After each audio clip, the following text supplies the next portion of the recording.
নিজেদের অস্তিত্ব ও শেষ সম্বল রক্ষায় লাঠি সোটা হাতে দিনভর পদ্মা নদী পাহারা দিল কয়েকটি গ্রামের হাজার হাজার বাসিন্দা। অবৈধভাবে বালু তোলায় বাধা দিয়ে নদী পাড়ে অবস্থান নেন স্থানীয় নারী পুরুষেরা।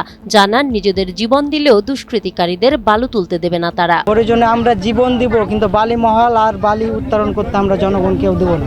আজকে হাইসা পাসনি লাঠি সব নিয়ে তারা আমাদের উপর আক্রমণ করেছিল, তখন আমরা পাল্টা আক্রমণ করে তাড়িয়ে দিয়েছি। আমরা লাঠি ছোটালে প্রয়োজন আবার আসলে আবারও আমরা তারা দিই। জানা গেছে, চাঁপাইনবাবগঞ্জ সদর উপজেলার আলাতুলি ইউনিয়নের রানীনগর এলাকায় সোমবার সকালে 40-50 জনের একটি দল জোরপূর্বক পদ্মা নদী থেকে বালু উত্তোলন করতে আসে।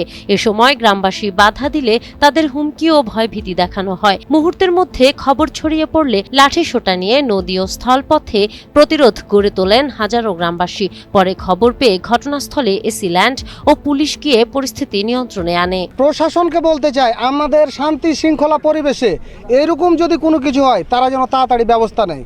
সাংবাদিকদের বলছি, আপনারা জাতির বিবেক, এই কথাটা সর্বোচ্চ মকাম যারা ঊর্ধ্বতম কর্মকর্তা আছে প্রশাসনের, তাদের কাছে যেন যায় যে বালুমহলের যারা অবৈধ বালুমহল ইজারা করে টাকা দেওয়া হোক, যে কোনো কারণে হোক, এই নদী যারা বালু খেগো তাদের বিরুদ্ধে যেন ব্যবস্থা নেয়।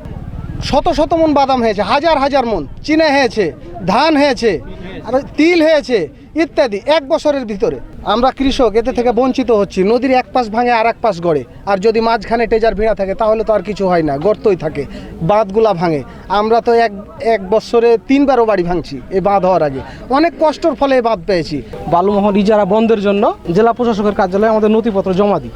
সরকার আমাদের দাবি মঞ্জুর করেছে। সরকার কিন্তু ইজারা বন্ধ রেখেছে। তারপরে তারা জোরপূর্বক এখানে বালু উত্তোলন করছে। এখানে বালু উত্তোলন যদি আমরা না বালু উত্তোলনের ফলে আমাদের নদীতে ব্যাপক সমস্যা, ব্যাপক ভাঙনের সৃষ্টি দেখতে পাবেন। আশপাশে ভাঙন সৃষ্টি, এখানে ব্লক বাদ দেওয়া হয়েছে, সরকার বাদ দিয়েছে। এই বালু উত্তোলনের ফলে নদীতে ব্যাপক ভাঙনের সৃষ্টি হচ্ছে।